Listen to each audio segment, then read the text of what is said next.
నమస్కారం అందరికీ. ఇవాళ మనతో పాటు మన స్టూడియోలో ఉన్నారు బాల త్రిపుర సుందరి ఉపాసకులు, celebrity astrologer and life coach అయిన ఆర్బీ సుధా గారు. మనము మొన్ననే తెలుసుకున్నాం నవంబర్ నెల ఫలితాలు. మనకి చాలా గ్యాప్ వచ్చింది అండ్ తర్వాత డిసెంబర్ నెల ఫలితాలు తెలుసుకోబోతున్నాం. ఎందుకంటే ఇప్పుడు ప్రెసెంట్ అందరూ న్యూ ఇయర్ ఫలితానికి చాలా ఎక్సైటెడ్ గా ఉన్నారు. న్యూ ఇయర్ కి వెళ్ళాలి అనుకున్నా సరే ఫస్ట్ డిసెంబర్ ని మనం క్రాస్ అవ్వాలి. కాబట్టి ముందుగా మనం డిసెంబర్ లో అసలు ద్వాదశ రాశుల వారి కంటే ముందు గ్రహస్థితులు ఎలా ఉన్నాయి, ద్వాదశ రాశుల వారికి ఎలా ఉండబోతుందో తెలుసుకుందాం. అంతా బాగుండాలని అనుకుంటున్నాను, కానీ ఖచ్చితంగా కొంచెం పాజిటివిటీ ఉంటే ఇంకా పాజిటివ్ అవ్వడానికి పరిహారాలు, నెగిటివిటీ ఉంటే కొంచెం నెగిటివిటీ నుంచి బయట రావడానికి పరిహారాలు కూడా తెలుసుకుందాం. పదండి మేడం. మనకి ఇయర్ ఎండింగ్ వచ్చేస్తుంది, ఆల్మోస్ట్ 2025 చెప్పేస్తున్నారు. సో ఇయర్ ఎండింగ్ అంటే డిసెంబర్. సో డిసెంబర్ లో ద్వాదశ రాశి వారికి ఎలా ఉన్నాయి, అందుకంటే ముందు ఫస్ట్ గ్రహస్థితులు ఎలా ఉంటే ఎక్స్ప్లెయిన్ చేయండి. తప్పక మనం చూసామంటే ఎప్పటికైనా మనం గోచారమే ఫస్ట్ మాట్లాడుకోవాలి. ఎందుకంటే రాశి ఫలితాలు మాట్లాడుకున్నప్పుడు సో అందరూ చాలా మంది ఎదురు చూస్తున్న ఒక సబ్జెక్ట్ కూడాను. అందులో ఇయర్ ఎండింగ్ అంటే మనకి ఎంజాయ్ చేయాలి నెక్స్ట్ ఇయర్ అన్నట్టే అందరూ అనుకుంటూ ఉంటారు. సో ఫస్ట్ ఏంటంటే గ్రహస్థితి చూద్దాం, గోచారం చూద్దాం ఎలా ఉందో. మనకి తెలిసిన విషయం ఏంటంటే శని ఏమో వక్రించడం అంటే నవంబర్ నుంచి డైరెక్ట్ అయిపోయాడు. సో కుంభంలో ఉన్నారు, మేజర్ ప్లానెట్ కదా ఆయన. సో శనీశ్వరుతోనే మొదలెడుతున్నారు అనమాట. రాహు ఏమో మనకి మీనంలో ఉన్నారు, కేతు ఏమో మనకి కన్యలో ఉన్నారు. ఈ నెలంతా కూడా అక్కడే ఉంటున్నారు. అలాగే జూపిటర్ అంటే గురువు ఏంటంటే రిట్రోగ్రేడ్లో ఉన్నారనమాట, ఆయన వృషభంలో ఉన్నారు. అలాగే మనం చూసాము అంటే మార్స్ ఏమో స్తంభనం మనం మాట్లాడుకున్నాం కూడాను. ఇప్పుడేమో ప్రస్తుతం కర్కాటకంలో ఉన్నారు, ఆయన కూడా ఏంటంటే రిట్రోగ్రేడ్ అవుతున్నారు అనమాట ఈ నెలే. అలాగే మనం చూసామంటే మెర్కురీను సన్ ఏమో మనకి వృచ్చికంలో ఉన్నారు, అంటే సూర్యగ్రహము బుధ గ్రహం మనకేమో వృచ్చికంలో ఉన్నారనమాట. సన్ ఏంటంటే మనకి 15th డిసెంబర్కి మనకేమో ధనుస్కి వెళ్తున్నారు, అంటే సూర్యుడు. ఇప్పుడు రెండు కలిసి ఉన్నాయి కనుక కంబషన్ అవుతోంది. కంబషన్ ఏంటంటే కొంచెం స్తంభించిపోతుంది. ఇప్పుడు బిజినెసెస్ కానీ లేకపోతే ఏదైనా చెయ్యాలి అనుకున్న తొందరగా చేద్దాం ఇచ్చిపుచ్చుకోవడం కానీ ఇట్లాంటివన్నీ కొంచెం ప్రాబ్లమ్స్ ఉంటాయి అన్నమాట. కంబషన్ ఏమో ఎప్పుడంటే మనకి డిసెంబర్ 11th వెళ్ళిపోతుంది. అలాగే కంబషన్ వెళ్ళిపోయిన తర్వాత మెర్కురీ కూడా ఏంటంటే డైరెక్ట్ అవుతున్నారు అనమాట. సో ఆయన 16th డిసెంబర్కి డైరెక్ట్ అవుతున్నారు, రిట్రోగ్రేడ్లో ఉన్నారు ఇప్పుడు. అలాగే ఇంకోటి శుక్రగ్రహం, శుక్రుడేమో మనకి 2nd డిసెంబర్కి ఇప్పుడు ప్రస్తుతం ధనుసులో ఉన్నారు, 2nd డిసెంబర్కి మనకేమో మకరానికి వెళ్తున్నారు. అలాగే ఈ నెల 28th డిసెంబర్కి కుంభానికి వెళ్తున్నారు అనమాట. సో కుంభంలో మనకి శనిను వీనస్ ఈ నెలలోనే కలిసి ఉంటున్నారు. అలాగే మూన్ అంటే మనకి తిరుగుతూనే 2 రోజులు ఒకసారి తిరుగుతూనే ఉంటారు కనుక ఎక్కువ మనం మాట్లాడుకోము. బట్ మేజర్ ఏంటంటే ఇప్పుడు మార్స్ ఏంటంటే retrograde, Mercury retrograde, Jupiter retrograde, అలాగే మార్స్ ఏమో ఏంటంటే నీచ పడడం అనేది కొంచెం ప్రాబ్లమాటిక్ అనమాట. అలాగే సన్ మూవ్ అయిన తర్వాత కొన్ని రాసుల వారికి చాలా బాగుంటుంది, కొన్ని రాసుల వాళ్ళకి అంత బాగుంది. ఎప్పుడు మనం మాట్లాడుకునేది మిశ్రమ ఫలితాలు మనం చెప్పుకుంటూ ఉంటాము. అలాగే జూపిటర్ కూడా రిట్రోగ్రేషన్ కూడా చాలా మందికి అంటే కొన్ని రాసుల వారికి అంత బాగుండదు అనమాట. శని డైరెక్ట్ అయ్యారు కనుక కొంత ఏంటంటే విరామం అని చెప్తాం కదా, కొంచెం స్తంభించి అదే బ్రేక్ నుంచి ముందుకు వెళ్తారు అని చెప్పుకోవచ్చు అనమాట. ఇవి గ్రహస్థితులు. మేడం మరి మేషరాశి వారికి ఈ డిసెంబర్ నెల ఎలా ఉంటుందో ఒకసారి వివరించండి. మేషరాశి వాళ్ళకి బాగుంటుందనే చెప్పుకోవాలి కొంతవరకు. ఎందుకంటే మనకి 12వ లార్డ్ 2వ ఇంట్లో ఉన్నారు, మనకి తెలిసిన ఒక విషయం ఖర్చులు చాలా ఎక్కువ అవుతాయి, కానీ శుభ ఖర్చులు ఎక్కువ ఉంటాయి. రిట్రోగ్రేషన్లో ఉన్నారు కనుక ఆయన చూస్తున్నట్టు కొంత బ్లెస్సింగ్ ఉన్నట్టు కనిపిస్తూ ఉంటుంది అనమాట. అలాగే మనం చూసాము అంటే 5th లార్డ్ అంటే ఏంటి, ఎవరు మనకి సూర్యుడు. సూర్యుడు ఏంటంటే ఇప్పుడు మనకి 9వ ఇంట్లోకి, 5th లార్డ్ ఏమో 9వ ఇంట్లోకి వెళ్తే కనుక తప్పక పిల్లల మీద ఖర్చు పెట్టడం, అలాగే భాగ్యం డెవలప్మెంట్ అవ్వడం, ఇవన్నీ చాలా బాగుంటాయి. ఎస్పెషలీ పిల్లలు పై చదువులకు వెళ్ళాలి అంటే ఖర్చులు అనేది ఎక్కడ చూపిస్తుంది, ఇప్పుడు కనిపిస్తుంది కదా. సో తప్పక ఏంటంటే పై చదువులకు వాళ్ళు వెళ్తారు, పిల్లల మీద ఖర్చు పెట్టడం అనేది జరుగుతుంది. అలాగే ఏంటంటే గవర్నమెంట్ ఉద్యోగం చేసే వాళ్ళందరికీ మంచి నెల అని చెప్పుకోవాలి. బోనసెస్ వస్తాయి, అలాగే ఇంక్రిమెంట్స్ వస్తాయి, అలాగే ప్రమోషన్స్ వచ్చే ఛాన్సెస్ కూడా ఉంటాయి. అలాగే మనం ఎప్పుడు స్టూడెంట్స్ గురించి మాట్లాడుతూ ఉంటాము, స్టూడెంట్స్ కూడా ఏంటంటే మంచి మార్క్స్ వచ్చి పైకి వెళ్ళే ఛాన్సెస్ కూడా కనిపిస్తున్నాయి అనమాట. ఎందుకంటే 12వ ఇంట్లో రాహు ఉన్నాడు, అంటే పై చదువులకి బయటికి వెళ్ళే వాళ్ళకి చాలా బాగుంటుంది. అట్ ద సేమ్ టైం ఏంటంటే ఇప్పుడే నేను లోన్ తీసుకుని వెళ్ళాలి అనుకున్న వాళ్ళకి కూడా ఈ రాశిలో ఉన్న వాళ్ళకి బాగుంటుంది. అటు పిల్లలకి నేను చెప్పేది తల్లిదండ్రులకి పిల్లల పరంగా చాలా బాగుంటుంది. అలాగే నార్మల్గా స్టూడెంట్స్, ఈ రాశిలో ఉన్న స్టూడెంట్స్కి కూడా చాలా బాగుంటుంది. అలాగే కాంపిటేటివ్ ఎగ్జామ్స్ కానీ లేకపోతే ఎనీ ఎగ్జామ్కి ప్రిపేర్ అవుతున్నప్పుడు, బ్యాంక్ ఎగ్జామ్ కానీ ఇంకో ఎగ్జామ్కి ప్రిపేర్ అవుతున్న వాళ్ళకి తప్పక చాలా బాగుంటుందని చెప్పుకోవాలి. ఎందుకంటే సన్ 9th వచ్చాడంటేనే చాలా మంచి విషయం. అది కూడా ఎప్పుడు అవుతోంది, second half of this month 15th అవుతోంది.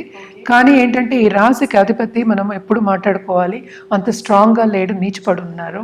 సో తప్పక ఏంటంటే వీళ్ళ కెరియర్ పాత్లో ఎప్పటికైనా అడ్డంగాలు వచ్చే ఛాన్సెస్ ఎక్కువ ఉన్నాయి అన్నమాట. అంటే ఏంటంటే బాగా చేసినా కూడాను అంత బాగా చేయలేదు అన్న పేరు వచ్చే ఛాన్సెస్ ఎక్కువ కనిపిస్తున్నాయి. అంటే ఏంటి, నిరుత్సాహపడడం అనేది కనిపిస్తోంది కొంతవరకు. సో వీళ్ళు తప్పక ఏంటంటే పరిహారం చేయాలి. అలాగే కూడాను వాళ్ళు హెల్త్ మీద కాన్సన్ట్రేట్ చేయడం అనేది వెరీ వెరీ ఇంపార్టెంట్ అనమాట. వీళ్ళకి సెకండ్ హౌస్లో జూపిటర్ ఉన్నారు కనుక తప్పక దాంపత్య జీవితంలో కొంతవరకు అనుకూల పరిస్థితి అని నెలకొంటుంది. అలాగే శని ఏంటంటే మంచి పొజిషన్లో ఉన్నారు, 11వ ఇంట్లో ఉన్నారు. ఆయన కూడా రెట్రోగ్రేషన్ వెళ్ళిపోయింది కదా, తప్పక వీళ్ళకి ఏంటంటే దేనికైనా లాభం ఉంటుంది. అందుకని ఏంటంటే లాభం వస్తుందని నేను కూర్చున్నాను అంటే నాకు లాభం రాదు, అంటే పని చేస్తున్నప్పుడే లాభం అనేది మనం చూస్తూ ఉంటున్నాము. అలాగే ఏంటంటే ప్లస్ పాయింట్ ఏంటంటే వీళ్ళకి 10వ ఇంట్లోకి మనకి ఏంటంటే సెకండ్ లార్డ్ వస్తున్నాడు. అంటే సెకండ్ లార్డ్ అంటే ఏంటంటే మనకి శుక్రుడు అనమాట. శుక్రుడేమో మకరానికి వెళ్తున్నారు డిసెంబర్లో. సో తప్పక ఏంటి వీళ్ళకి కెరియర్ డెవలప్మెంట్ అనేది బాగుంటుంది, చాలా బాగుంటుంది. ఎస్పెషలీ ఆర్ట్ రంగంలో ఉన్న వాళ్ళకి, ఇప్పుడు సినిమా యాక్టర్స్ ఉంటారు, లేకపోతే ఎనీ యాక్టర్స్, ఇప్పుడు సీరియల్ యాక్టర్స్ కానీ ఇలాంటి వాళ్ళందరికీ ఈ రాశిలో ఉన్న వాళ్ళకి అందరికీ మంచి తరుణం. అంటే కాంపిటీషన్ కన్నా వీళ్ళు బాగా పైకి వచ్చే ఛాన్సెస్ ఉన్నాయి, మంచి ఆపర్చునిటీస్ వచ్చే ఛాన్సెస్ ఉన్నాయన్నమాట. అలాగే ఏంటంటే తప్పక వీళ్ళు శుభఖర్చులు అని చెప్పాను కనుక మ్యారేజ్ ఫంక్షన్స్ కానీ లేకపోతే ఇంట్లో శుభకార్యాన్ని కానీ ఖర్చు పెట్టే ఛాన్సెస్ ఎక్కువ కనిపిస్తున్నాయి.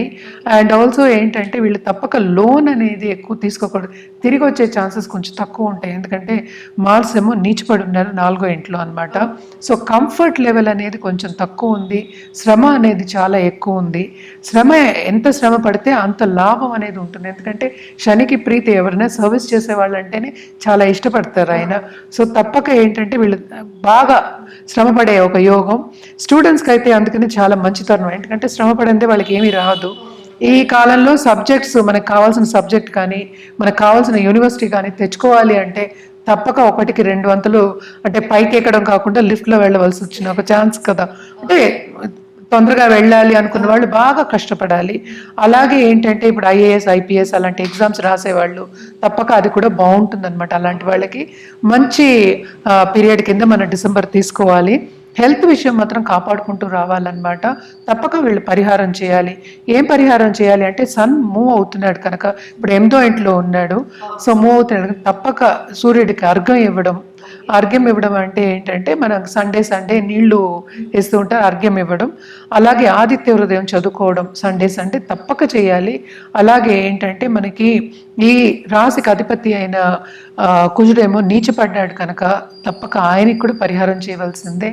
అంటే దుర్గాదేవికి మంగళవారం తప్పక ఎర్ర పువ్వులతోటి పూజ చేయడం అనేది చాలా చాలా మంచిది. అలాగే ఏంటంటే ఆ రోజు ముత్తైదువుకి ఏదైనా వాయనం ఇవ్వడం కానీ లేకపోతే భోజనం పెట్టడం కానీ చాలా మంచిది అనమాట. ఎస్పెషలీ కర్డ్ రైస్ పెడితే చాలా చాలా మంచిది, కడుపు చలవ అంటారు. మేడం ఇప్పుడు కార్తీక మాసం వచ్చేసింది. కార్తీక మాసం అనగానే అందరికి ఒత్తులు, పోతే దీపాలు, నోములు లేదా ఉపవాసాలు దీక్ష, ఇవన్నీ ఒకటేసారి గుర్తొస్తూ ఉంటాయి. అవును. కార్తీక మాసంలో ఎవరైనా సరే ఎలాంటి పూజ విధానం చేసుకుంటే బాగుంటుందో ఒకసారి వివరించండి. ఓకే, ఇప్పుడు ఏంటంటే మన రాసుల వారిగా మాట్లాడుకోవాలంటే అన్ని రాసుల వారు అందరూ, పుట్టిన వాళ్ళందరూ తప్పక కార్తీక మాసంలో పూజలు చేసుకోవడం అనేది అనాదిగా వస్తున్న ఒక పద్ధతి. అసలు ఎందుకు అనేది ఫస్ట్ కనుక్కుందాం. అంటే ఏంటి, మనకి సనాతన ధర్మం అయినా సరే మనం పెద్దవాళ్ళు పెట్టినది ఏంటంటే కార్తీక మాసంలో ఎప్పుడైనా మనం చూసామంటే సీజన్ ఏమో చేంజ్ అవుతుంది. సీజన్ చేంజ్ అయినప్పటికీ ఏమవుతుందంటే ఇన్ఫెక్షన్స్ ఎక్కువ అవుతాయి. ఎందుకంటే చలికాలంలో ఎండ ఉండదు, చలికాలము. అండ్ ఆల్సో ఏంటంటే డే అనేది షార్ట్ అవుతుంది, నైట్ అనేది లాంగ్ అవుతుంది, పెద్దగా అవుతుంది. అంటే ఏంటంటే 24 hours మనం డివిజన్ చేసుకుంటే అలా అవుతుంది కనుక. అండ్ ఆల్సో మనకేంటి ఇన్ఫెక్షన్స్ ఎందుకు వస్తాయి అంటే ఆ క్లైమేటిక్ కండిషన్స్ బట్టి, అంటే మనకి క్లైమేట్ మారుతోంది, సీజన్ మారుతోంది. మారినప్పుడు ఏమవుతుంది, మనం బయటికి వెళ్ళలేము ఆ చలిలో. సో ఇవన్నీ మనం చేయలేము కదా, మనకి ఏంటంటే హాట్ క్లైమేట్ మనది ఎప్పటికైనాను. సో అవన్నీ చేయలేము కనుక అవి చేస్తే ఏంటంటే రెగ్యులర్గా మనం బయటకు వెళ్ళి ఏదైనా పని చేస్తే తప్పక ఇన్ఫెక్షన్స్ అనేవి మనకి వస్తాయి కనుక వాళ్ళు ఏమన్నారంటే ఉపవాసాలు ఉండమన్నారు. ఎందుకు ఉపవాసాలు ఉండాలి అంటే లైట్గా తిన్నప్పుడు ఏంటంటే డైజెషన్ కూడా అవుతుంది. మనం ఎప్పుడైనా మనం చూసామంటే పొద్దున డైజెషన్ అంటే సన్ ఉన్నప్పుడు డైజెషన్ అయిందే రాత్రి డైజెషన్కి తేడా ఉంటుంది. సో ఇవన్నీ కలిపి అవన్నీ ఆలోచించుకుని పెద్దలు మనకి నిర్ణయం చెప్పారనమాట. దానికి తోడు ఏంటంటే ఆధ్యాత్మికంగా చేసుకుంటే స్పిరిచువల్ గ్రోత్ అంటే ఏంటి, ఏదో ఒకటి చేసుకోవాలి. ఇప్పుడు పని ఉండదు అనుకుందాం కాసేపు, ఇదివరకు కాలంలో అదే జరిగేది కదా, బయటికి ఎక్కువ వెళ్ళలేనప్పుడు ఇంట్లో ఉండాలి, ఇంట్లో ఉన్నప్పుడు పూజలు చేసుకుంటే ఏదో ఒకటి చేయాలి కనుక, అంటే కాలం గడవాలి కనుక పూజలు చేసుకున్నప్పుడు ఏంటంటే మనకి స్పిరిచువల్ గ్రోత్ అనేది ఉంటుంది కనుక ఇవన్నీ కలిపి మనకి ఒక మాసం కింద పెట్టి మనకి చెప్పారు. ఈ మాసం ఏంటంటే అటు విష్ణుమూర్తికి అటు శివుడికి శివభక్తులకి ఇద్దరికి కలిసి వచ్చిన ఒక మాసం. ఇద్దరిని కొలుస్తారు అనమాట, అటు విష్ణుమూర్తిని కొలుస్తారు, శివుని కొలుస్తారు. అంటే ఏంటంటే విష్ణుని అంటే కార్తీక పౌర్ణమి రోజు ఏంటంటే మనకి విష్ణు దీపావళి అంటారు కూడాను.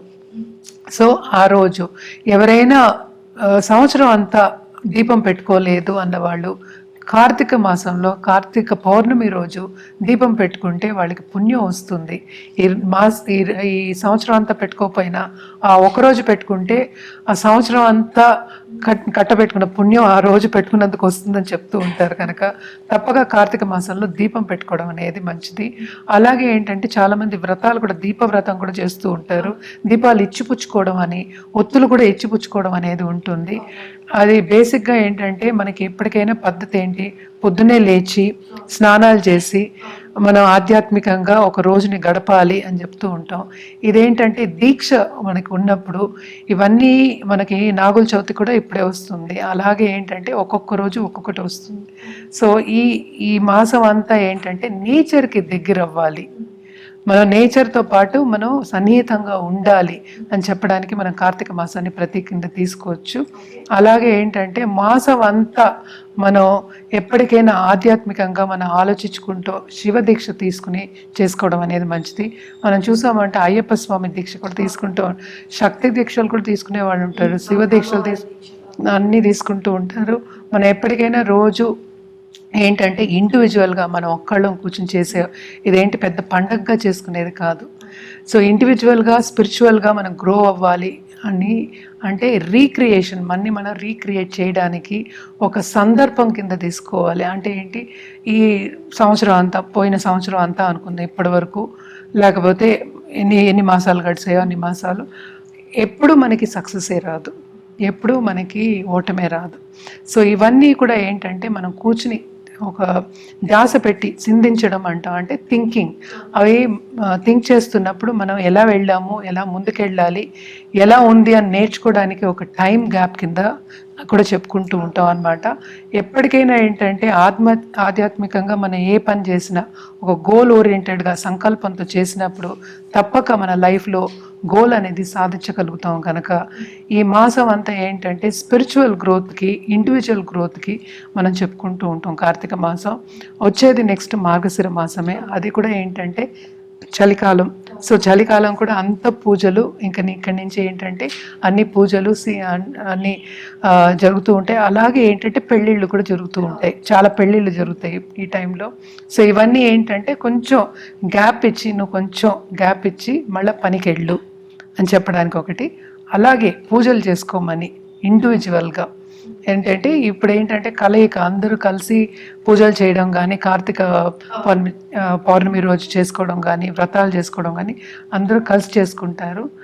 అలాగే ఏంటంటే వన భోజనాలు అనేది ఉండేది. అంటే ఏంటి, సన్ అనేది కొంచెం వీక్ ఉంటాడు కదా ఇప్పుడు, సో వన భోజనాలు కూడా బాగుంటుంది. అప్పుడు కూడా మనం ఏంటి నేచర్కి దగ్గర అవుతాం. సో అలాగే ఏంటంటే సోమవారం తప్పక శివుడికి రుద్రాభిషేకం చేసుకోవడం అనేది ఆన్మాతికంగా వస్తుంది. శివ పూజలు ఎక్కువ చేసుకుంటూ ఉంటాం అన్నమాట. అదొకటి కాకుండా ఈ మాసంలోనే ఏంటంటే శివుడికి ఆయన ఆలాహలం తాగారు, అందుకనే నీలకంఠుడు అనే పేరు వచ్చింది అని కూడా చెప్తూ ఉంటాం. సో ఈ మాసంలో తప్పక చేసుకుంటే ఏంటంటే స్పిరిచువల్గా గ్రోత్ అనేది చాలా రెట్టింపు అవుతుంది, రెట్టింపు కన్నా ఎక్కువ అయ్యే ఛాన్సెస్ ఉన్నాయి మిగతా మాసాల కన్నా అని ఒక ఐదీకం అంటే నమ్మకం అనేది ఉందన్నమాట. సో తప్పక శివ పూజలు అలాగే విష్ణు పూజలు చేసుకోవడం కూడా చాలా మంచిదన్నమాట.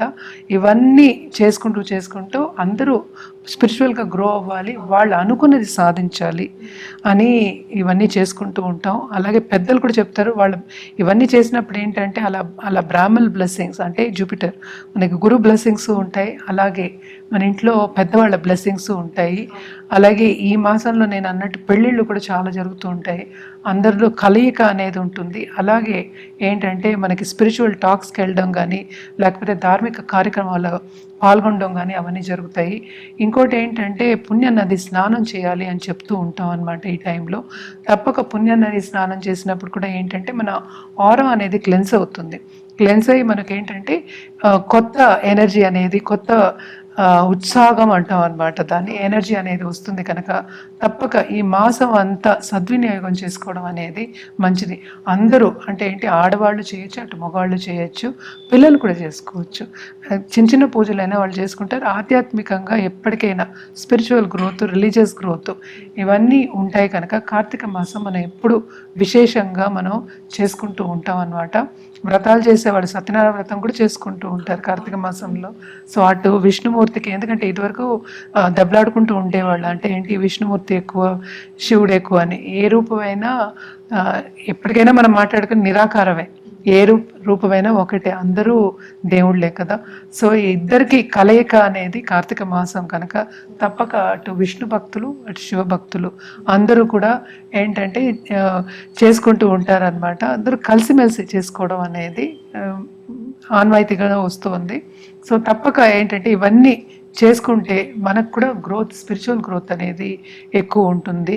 అండ్ ఆల్సో మనని రీసెంటర్ చేసుకోవడం. ఇప్పుడు మనం లా ఆఫ్ అట్రాక్షన్లో మాట్లాడుకున్నప్పుడు కూడా ఏంటంటే మనకు కావాల్సింది మనం తెలుసుకోవాలి, ఆ తెలుసుకోవడం అలాగే దాన్ని సాధించడం అనే, మనకి తెలుసుకుంటే సాధించడం అనేది ఈజీ. కనుక ఈ గ్రోత్, స్పిరిచువల్ గ్రోత్కి, పర్సనల్ గ్రోత్కి, పర్సనల్ డెవలప్మెంట్కి ఈ మాసం ఈ ధ్యానం కూడా చేసుకుంటూ ఉంటారు ఈ మాసంలో. సో ఇవన్నీ చేసుకోవడం అనేది చాలా మంచిది. చేసుకోలేని వాళ్ళు, మాసం అంతా చేసుకోలేని వాళ్ళు అట్లీస్ట్ ఒక్కరోజు అంటే కార్తీక పౌర్ణమి రోజు చేసుకోవడం కూడా చాలా ఉత్తమం అన్నమాట. సో తప్పక ఆ రోజు చేసుకుంటే మొత్తం పుణ్యం కట్టుకుంటా చేరువవుతుంది. పాజిటివ్ బ్యాంక్ బ్యాలెన్స్ అనేది పెరుగుతుంది. ఎప్పటికైనా మనం పాజిటివిటీని తీసుకోవచ్చు దాంట్లోంచి. తప్పక చేసుకోండి, బాగుంటుంది. ఇప్పుడు చాలామంది ఏంటంటే నన్ను సంప్రదిస్తూ ఉంటారు, డేట్ ఆఫ్ బర్త్ లేదు, టైమ్ ఆఫ్ బర్త్ లేదు, ప్లేస్ ఆఫ్ బర్త్ లేదని సంప్రదిస్తూ ఉంటారు. కానీ ఏంటంటే దీంట్లోనే మనం ఒక పని చేయొచ్చు, అంటే హోరశాస్త్రం అనేది ఉందన్నమాట. హోరా పట్టి మనం మీరు అడిగే ప్రశ్నలకి ఆన్సర్ ఇవ్వడం అనేది జరుగుతుంది. ఎప్పటికైనా అది కరెక్ట్ అవుతుంది, అదొక శాస్త్రం అనమాట. సో తప్పక దాంతో మనం జాతకం వేసి మీది ఫ్యూచర్ ప్రెడిక్షన్స్ చేసి ఫ్యూచర్లో రెమెడియల్ మెషర్స్ ఇలా చేసుకోవాలని చెప్పినప్పుడు అది కరెక్ట్ అవుతుంది అనమాట. ఇది చాలామందికి కూడా మనం ఇచ్చున్నాము. సో హోరశాస్త్రం బట్టి, ప్రశ్న బట్టి మనం ఏంటంటే డేట్ ఆఫ్ బర్త్ లేని వాళ్ళందరికీ చెప్పడం అనేది జరుగుతుంది.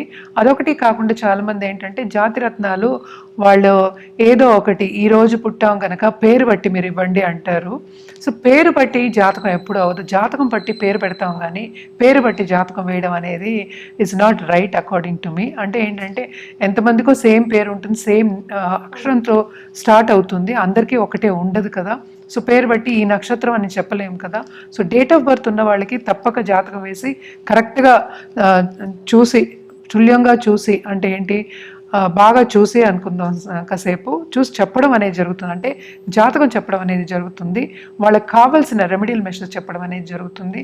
అది లేని పక్షాన్ని ప్రశ్న మార్గానికి వెళ్తాము, దాన్ని బట్టి మనం ఏంటంటే మనం జాతకం చెప్పడం జరుగుతుంది, రెమెడియల్ మెషర్స్ చెప్పడం జరుగుతుంది, అలాగే జాతిరత్నాలు ఏం వేసుకోవాలి అని చెప్పడం జరుగుతుంది. కనుక తప్పక అవన్నీ కరెక్ట్ అవుతాయి. మనం చాలామందికి ఇచ్చున్నాం కూడాను. లేకపోతే అలాగే ఏంటంటే టైం కరెక్షన్ కూడా చేయగలం అనమాట. కొంతమందికి ఏంటంటే డేట్ ఆఫ్ బర్త్ ఉంటుంది, టైం ఉండదు. సో ఆ టైం కరెక్షన్ కూడా మనం ఏంటంటే ఆ దశల్ని బట్టి మనం టైం కరెక్షన్ కూడా చేయడం అనేది జరుగుతుంది. ఈ కాలంలో అందరూ ఏంటంటే బర్త్ అవ్వగానే మనం చూసేస్తున్నారు, జాతకాలు వేసేసుకుంటున్నారు.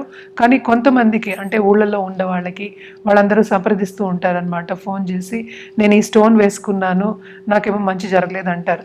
సో పేరు బట్టి ఇచ్చినప్పుడు ఎప్పుడైనా సరే నా పేరు ఇది అని పేరు బట్టి, ఆ అక్షరం బట్టి ఇచ్చినప్పుడు ఏమవుతుందంటే ఎప్పుడు కరెక్ట్ కాదనమాట. తప్పయ్యే ఛాన్సెస్ ఎక్కువ కనిపిస్తాయి. మనం కరెక్ట్ రెమెడియల్ మెషర్స్ కానీ కరెక్ట్గా ఏంటంటే ఒకటి ప్రిడిక్షన్ చేయడం కానీ ఫ్యూచర్లో ఏమవుతుందని చెప్పడం కానీ జరగడం కొంచెం తక్కువ ఉంటుంది కనుక తప్పక ప్రశ్న మార్గం వెళ్ళడం అనేది బెస్ట్. అలాగే హోరశాస్త్రంకి వెళ్ళడం బెస్ట్ అన్నమాట. ఇవన్నీ చేయొచ్చు.